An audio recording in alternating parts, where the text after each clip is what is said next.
Noted British historian and writer Katherine Schofield has long been enraptured by Hindustani classical music, so much so that she gave up her early training in the viola for Hindustani classical music, more specifically in the Khayal form.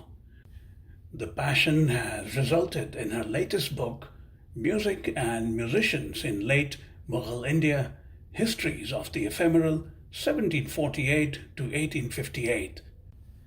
Music being experiential and in the moment, especially before the invention of the phonograph, it is the ephemeral aspect of the music that was heard in late Mughal India during that period that has captured Dr. Schofield's imagination and scholarship. She chooses 9 unheralded musicians of the era, 5 men and 4 women, to offer a remarkable history of music and musicians in that period. Dr. Schofield spoke to Mayank Chhaya Reports from Cambridge to tell many charming stories, including one about an anonymous Indian musician playing the raga Dhrupad on the harpsichord. Dr. Katherine Schofield. Dr. Schofield, welcome to Mayank Chhaya Reports. It's a great pleasure to have you on. Thank you very much. It's a pleasure to be here. Let me ask the question that you asked at the beginning of the first chapter, and I'm going to quote you almost verbatim. How do we write histories of the ephemeral, of the tangible yet transient texture of the experiential moment? How indeed? Well, this is the fundamental philosophical question of my new book, Music and Musicians in Late Mughal India. Its subtitle is Histories of the Ephemeral. And one of the things that I'm trying to get at is the fact that music absolutely captivates us, but it's time bound. It captivates us in the moment. And once it's passed away into silence, what is left? Can we recapture everything about that moment? One is used to working with material objects when you're doing history of all kinds, whether that be sort of receipts or historical chronicles or paintings. But how do you write histories of something like Hindustani music, which is improvised in the moment and where the experiences of that moment are very intense but momentary? How do you write that history? And this book is in a way an attempt to answer the question. And I frame it in terms of the Orpheus and Eurydice myth. So for those of you who may have forgotten this myth or don't know it, Orpheus is the famous musician, the great musician of the Greek myths. And in Ovid's Metamorphoses, his wife Eurydice dies, and he's devastated by her death. And he goes to the underworld to get her back, and he has to cross the river Styx, and he has to play music to Cerberus, the 3-headed dog who guards the guard dog of Hades. And he manages to make his way all the way into Hades, where he plays his music so beautifully that the god of the underworld, Hades, says, yes, you can bring Eurydice back with you from the underworld on one condition. As you leave the underworld, you cannot look at her. You can't look back to see if she's following you. And so he draws her up out of the underworld, and he looks back at her, and she passes forever. So the question I'm asking is, can we use textual sources, traces of musical notation, paintings, the testimonies of historical listeners to get Eurydice back? Right, indeed. Basically, can we rehear her voice? Yes, and of course the answer, the full answer is no. Can never recapture it fully. But at a very practical level, for instance, I was reading up, the gramophone was invented about 30 years after the period that you look at, 1748 to 1858. Like I said, it sounds rather mundane, but I'm going to say it nevertheless. after the invention of the gramophone, the question of music experience being ephemeral, in a sense, partly disappeared because you could replay it, right? And these days, it's become so easy to replay everything. Yeah. Do you think that that's something that you might look at if you were to ever write history of this time? Yeah, it's very definitely changed everything. So sound recording, the gramophone is, or the phonograph rather, is shown at the 1889 exhibition, which is 30 years after the end of this book, and in Paris, and the first wax cylinder recordings in India are recorded in the late 19th century, and of course then you get the gramophone expeditions, the commercial ones, which start in 1902. So you can hear Gohar Jan, you can hear Imdad Khan playing the sitar, from these very early recordings. So yes, it captures something, but it doesn't capture what it is actually like to be there, even on record. You don't even have the whole sound world, because sound bounces off walls and it bounces off people, and when it's improvised, as the rag is, yes, you can get that reproduced recording of that one instance, but it's not the instance that you heard at midnight, sitting at somebody's parlor. This is fascinating. That brings me to the question: how did you, as a historian, enter the realm at the level of imagination, writing about the 110 years that you address? Yes. So, in part, I mean, it is actually a work of empathy. I write about trying to be faithful to the musical dead, and I write as somebody who was once a musician. So I started life as a viola player. I had a job in an orchestra, and then I fell in love with Hindustani music, and that was it. That was it. I was hooked, and I think what really helped is that I do have some informal private training in Khayal, in singing the rag, and actually being able to understand from the rag from the inside.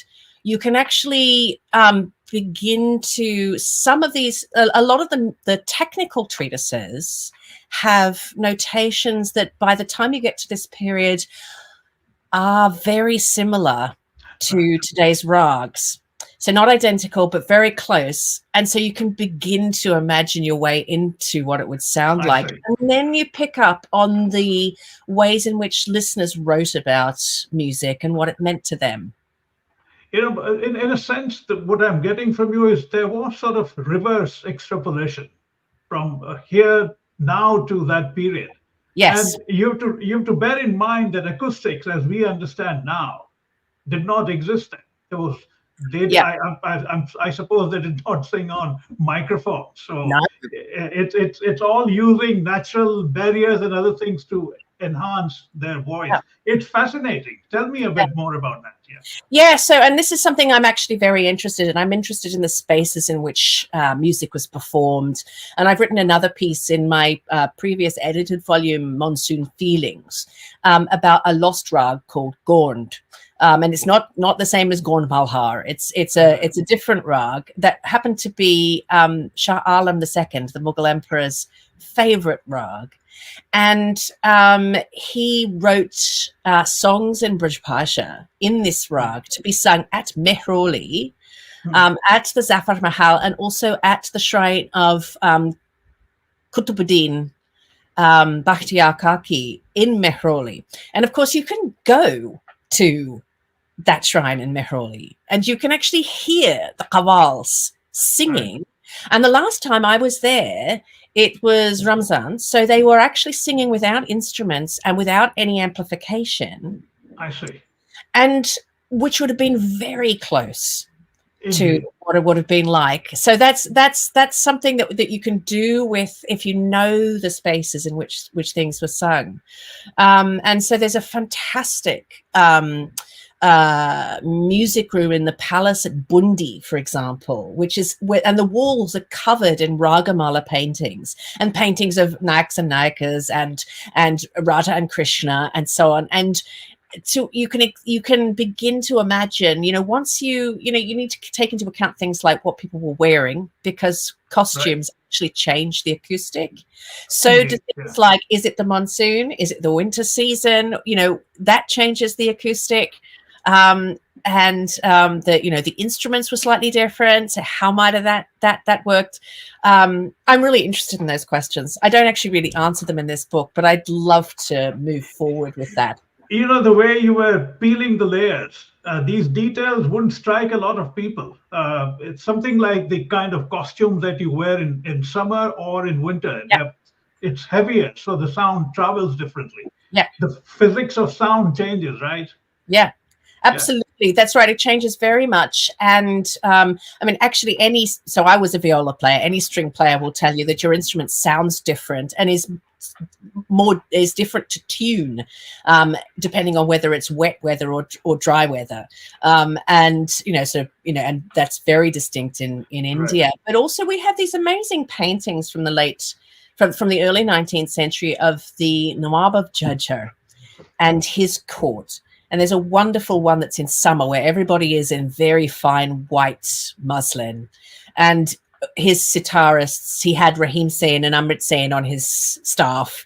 And then we have an almost identical painting, but of everybody in winter costumes. And you can completely see the difference, all the furs and the velvets and all of these things, which would have made such a difference to the sound. You're bringing it alive, even as you're talking to me. I'm sure it's there in the book as well. To change track a bit from the viola to the Hindustani classical, that's quite a leap. Tell me a bit about that. Yes, so it's a very long time ago now. It's 30 years since I had a job in an orchestra. I went to Conservatoire in Australia, which is where I'm originally from, to play the viola.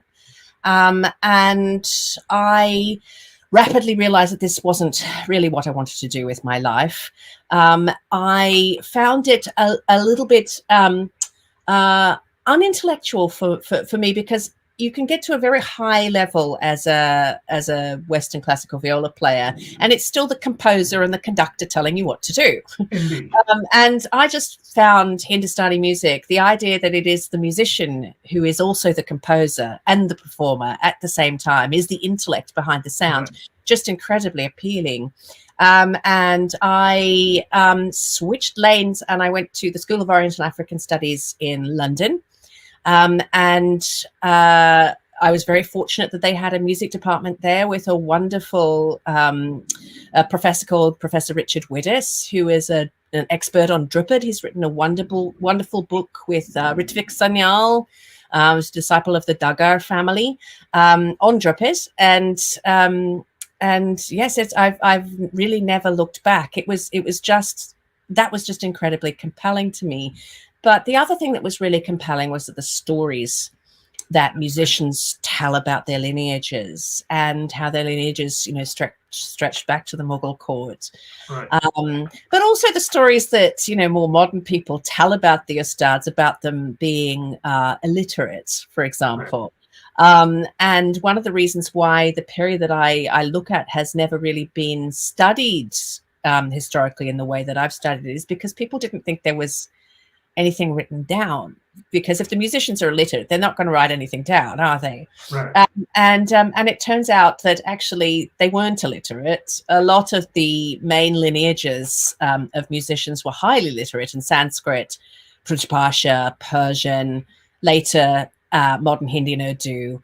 And they continue to teach Sina Ba Sina, from father to son, from Ustad or Guru to disciple. That's, fundamentally part of it. But they did also use writing for various reasons. And that's one of the questions I ask in this book is, given that they pass this knowledge on from, body to body in these chains, these living human chains, why are they writing things down in this period between the death of Muhammad Shah Rangila, who was the last Mughal emperor to have any real power, and the uprising in 1857? Why are they writing these things down?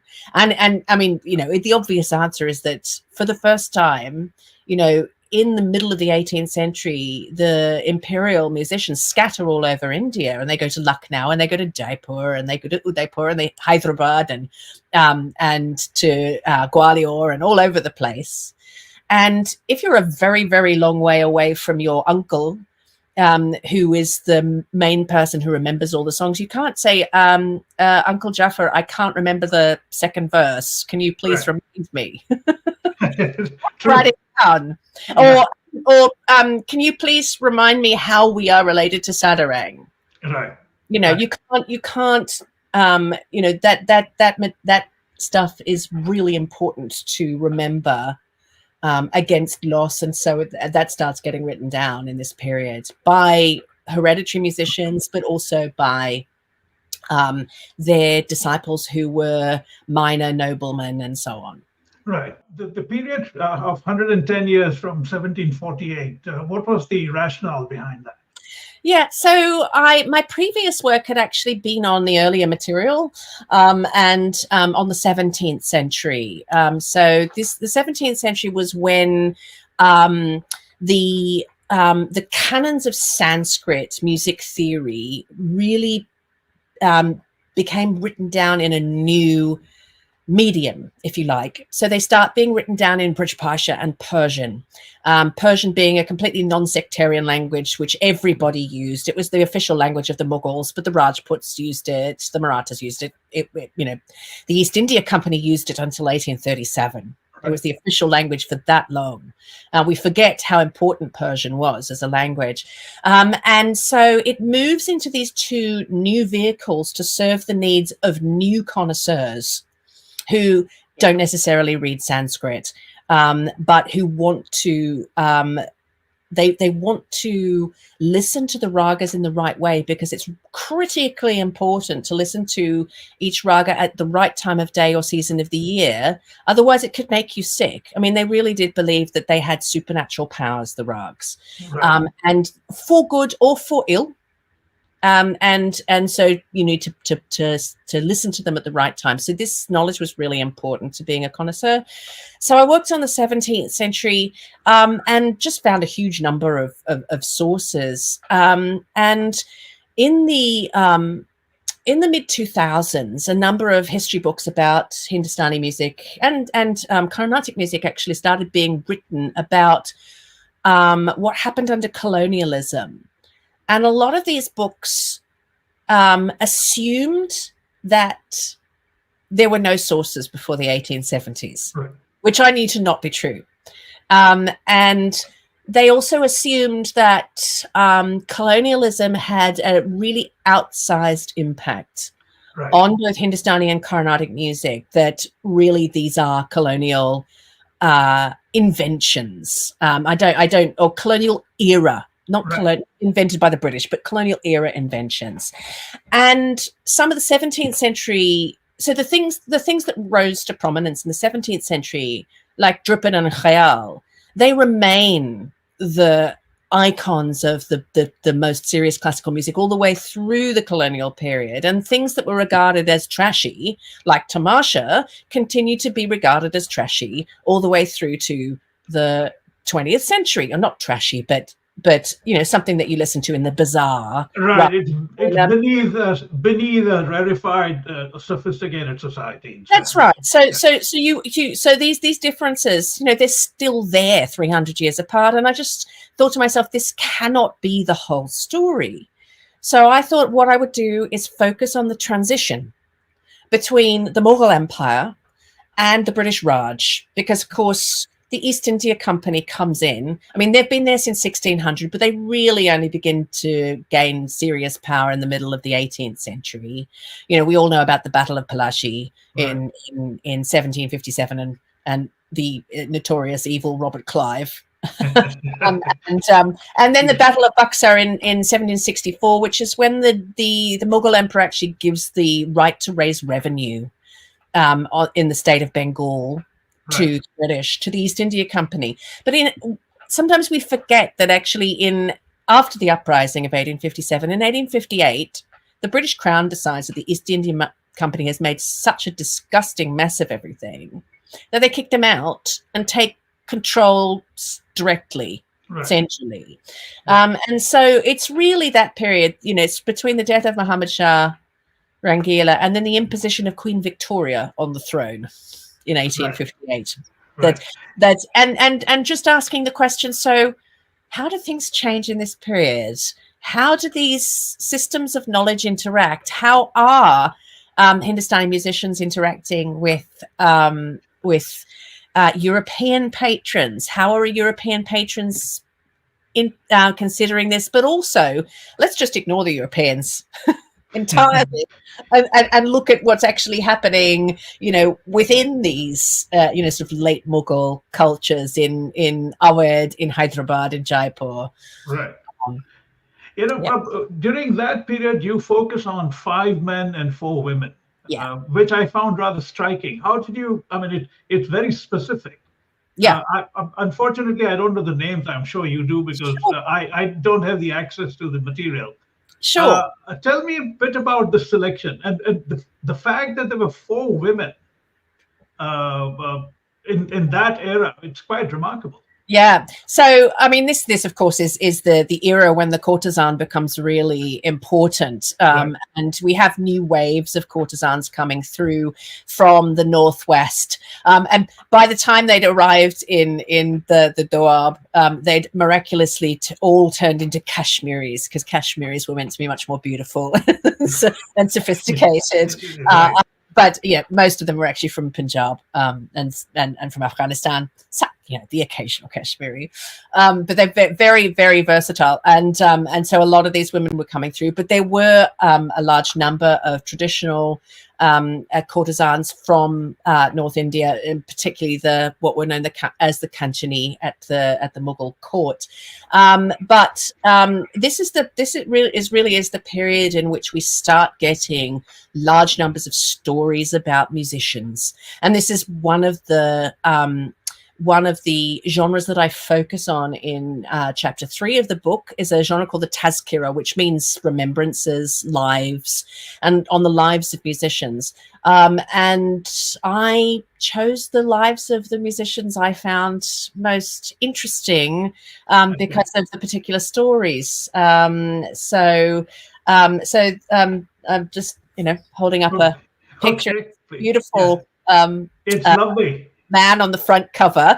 We actually don't know who he is. We don't know his name. Really? It's definitely a portrait of a Khayal, a major Khayal in Delhi in 1825, painted for the famous Eurasian mercenary James Skinner, Colonel James. Oh, I see. Okay.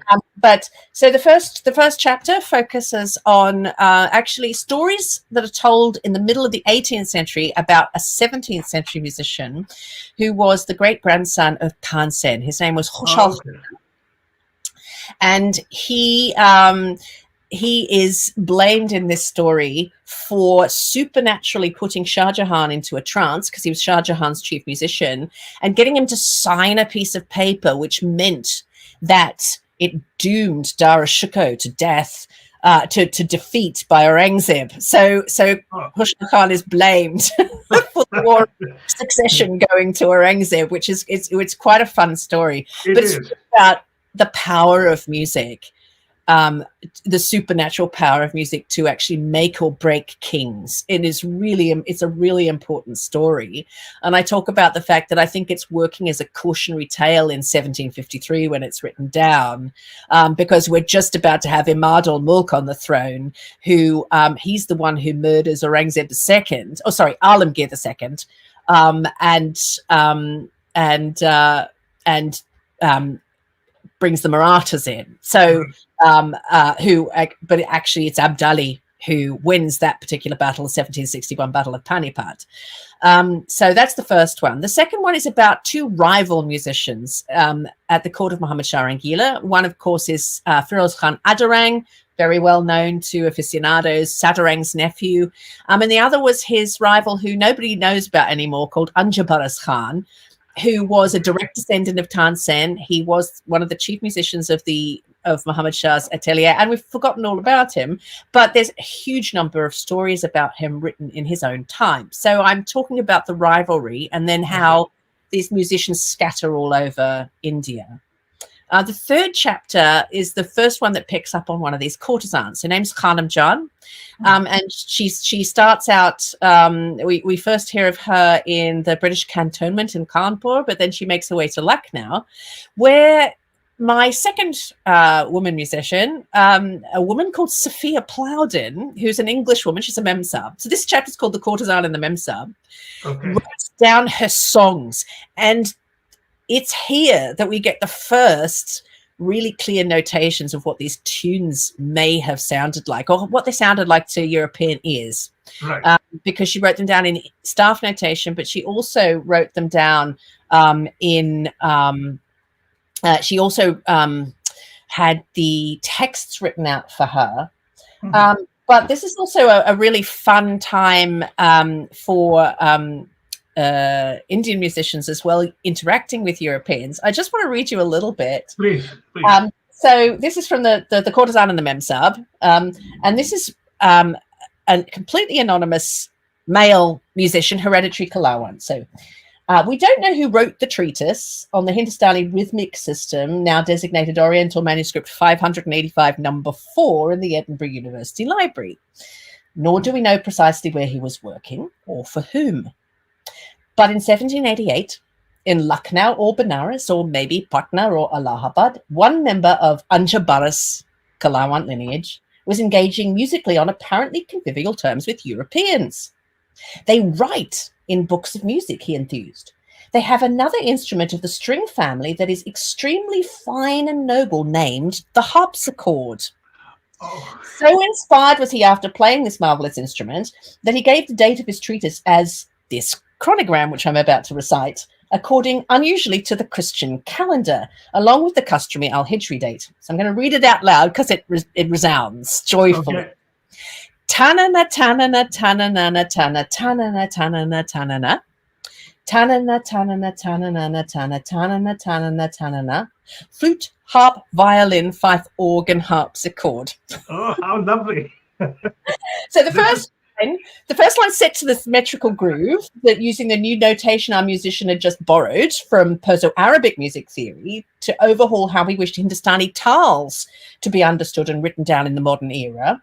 For his second line, he set the names of 6 European instruments to his effervescent meter, reveling in the unorthodox feel of the English sounds in his mouth that he carefully preserved in diacritical markings in the Nastaliq script, but most cleverly, when each was given its traditional numerical value, according to the Arabic Abjad system, the Persian letters he used to transcribe these delightful Firangi words neatly added up to the English date of his manuscript, 1780. Oh, this is congratulations. This is remarkable work. Yeah.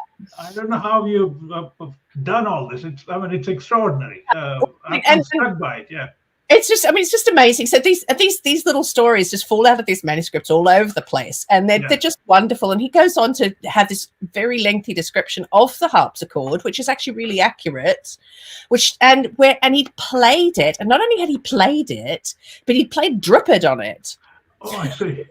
So, imagine Dhrupad on the harpsichord. Dhrupad on the harpsichord in 1788. I'm just visualizing someone doing that. It's what a sight. I know, it's absolutely wonderful, and I mean, it's not just that that Europeans were going sort of and writing down the songs of courtesans, Hindustani musicians playing the harpsichord, playing Dhrupad on the harpsichord, but also Indian music makers, instrument makers were repairing and making harpsichords and forte pianos in Calcutta in this very period. Right. So there's this real kind of moment of confluence. So that's that chapter. And then the next one focuses on the Ustad of the great Malaka Baichanda of Hyderabad, which most people will have heard of because she was the great courtesan at the court of the Nizam of Hyderabad. But her Ustad, Khushal Khan, was a prolific music treatise and ragamala writer. So I'm focusing just on what he wrote and what we can learn about Hyderabad and about their life stories from those texts. And then I move on to a completely wild chapter, which is completely different from all the others, on a courtesan called Mayali Dancing Girl. And that's almost all we know about her. she was a courtesan at Sampar, at the lake, between the Salt Lake, between Jaipur and Jodhpur, Right. in the 1830s and 40s. And she appears in official colonial records. So this is the chapter that's actually on the India Office collections and the National Archives of India, and where performers come. And she's in the margins of an account book of the accounts of Sampar Lake revenues, I see. refusing to be paid cash instead of the salt stipend that she was due. So this whole chapter rolls out of this woman in the margin. Why is her salt stipend so important to her that she refuses to take cash? But also, Jaipur and Jodhpur pay the British cash. Oh no, no. The British give Jaipur and Jodhpur cash, and they pay her in salt. Oh, I see. So it's so important to Jaipur and Jodhpur, to the Rajas, and to her that she's paid in salt. Anyway, yeah, this is all about the chapter's actually about a salt commons between Jaipur and Jodhpur and the goddess Shakampari Mata. And of course, there's a lot of salt also given to Govind Dev Ji as well through this. So anyway, so that's a bit. And the final chapter is about Mian Himmat Khan Kalawat, who appears also in this book by James Skinner, also in a beautiful painting like that, but he's named, and it's about paintings of musicians and other kinds of performers in this period, and ethnographic writings about them and what we do about them, and comparing them to his own biography from things that he and his disciples and relatives wrote themselves. And the final chapter is a kind of it's a concluding discussion, but we start with Wajid Ali Shah.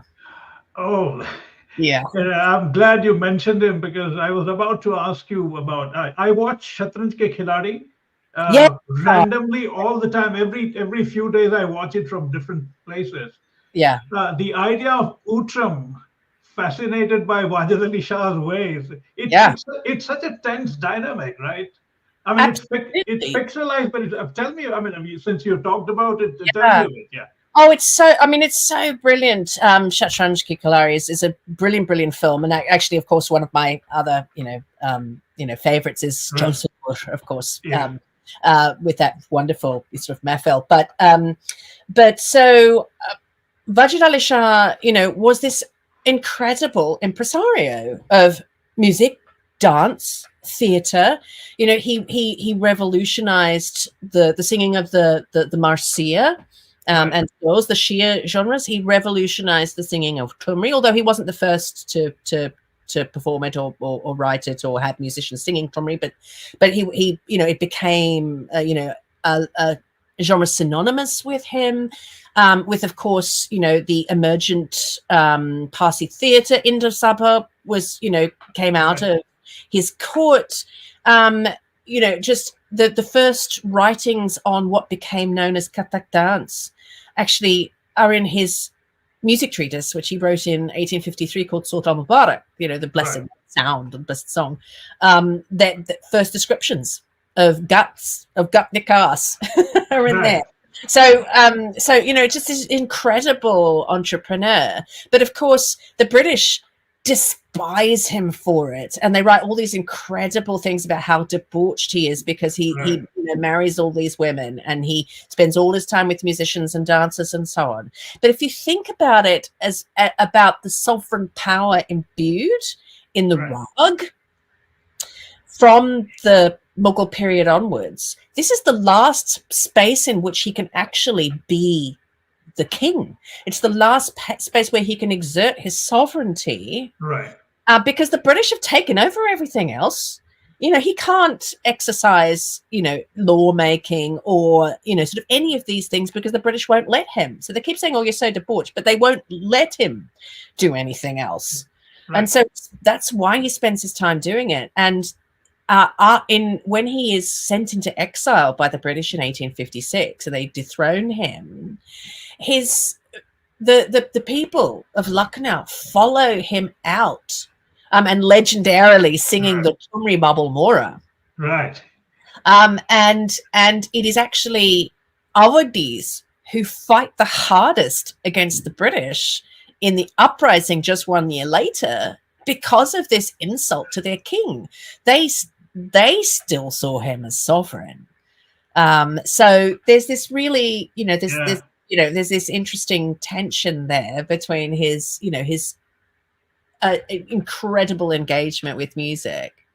And we of course we have his own memoir, the Ishqnama, and there's a beautiful illustrated copy of this, which is now in Windsor Castle, and which of course was looted from London. Indeed, yeah, we don't even have to say it, right? But it's a beautiful illustrated copy of him with all his the women he married who were all musicians and so on. And there's this amazing painting of him with Sarafraz Mahal, who was one of the courtesans who he married, and she is dancing, and his throne is empty, his chair is empty, and he stepped off the throne to play tabla for her. I see.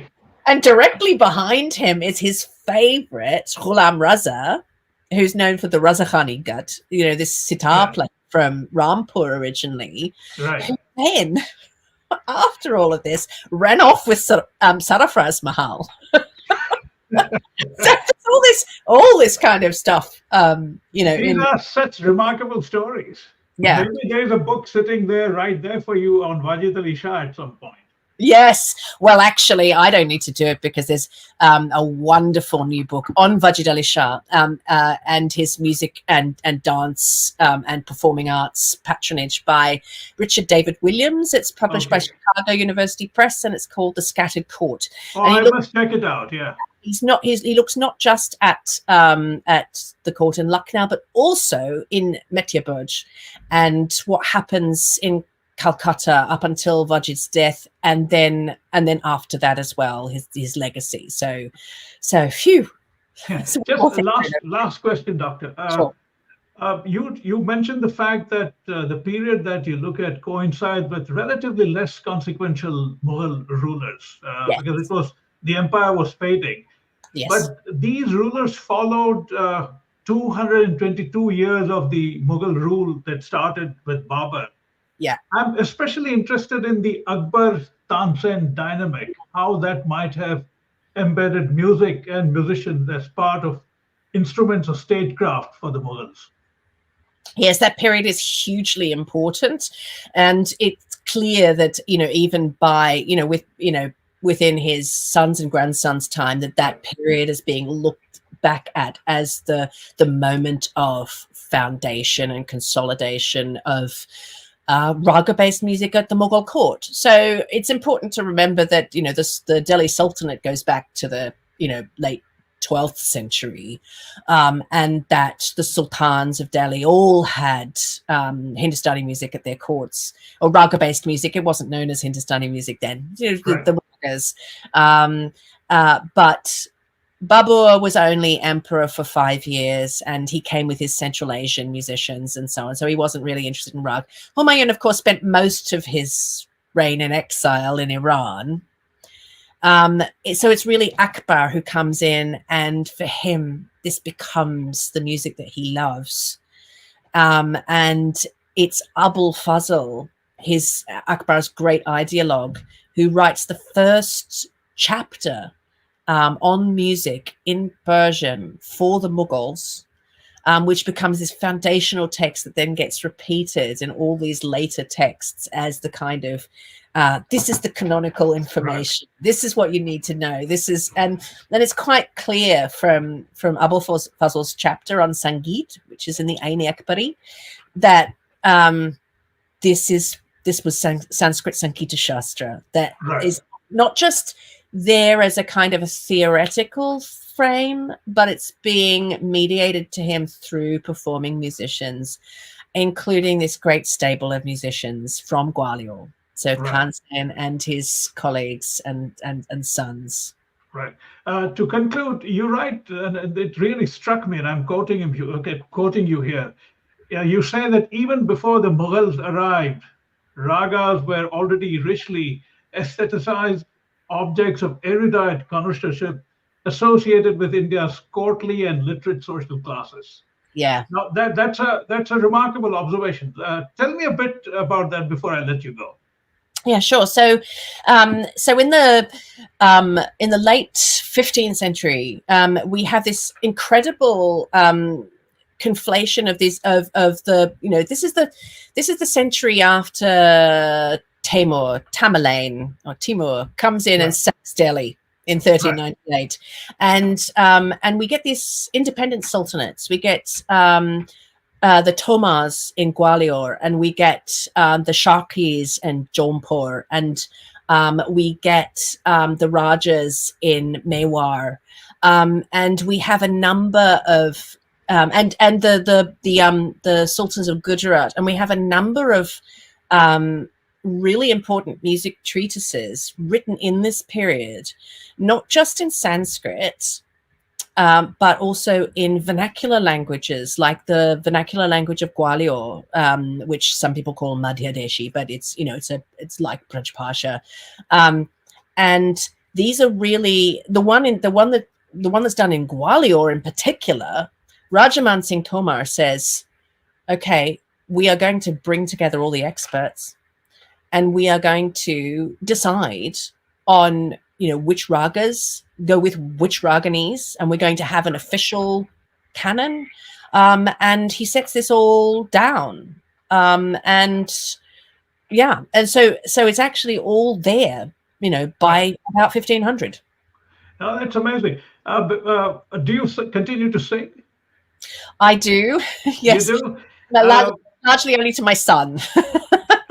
May I be so rude as to ask you to give me a bar from Khayal, if you don't mind? Anything that you like. That would be wonderful. Okay, so I'll sing you a little bit of one of the ghazals of Hafiz. Oh, wonderful. Khanam Jan, this great courtesan of Lucknow, sang to Asafudullah and his mehfils. And we have the tune in English notation, but I've sort of modified it because we also have the lyrics, and the lyrics give a kind of a 7 beat. So it would go something like Noche Bihoshnava Bego Taza Bataza No Bano Bada Idil Kushabejo Taza Bataza No Bano, which means sing, sweet voiced musician, ever fresh and ever new. How lovely. How lovely is this? Yeah. Oh, this is so nice of you. I thoroughly enjoyed it. I hope it was worth your while. Absolutely.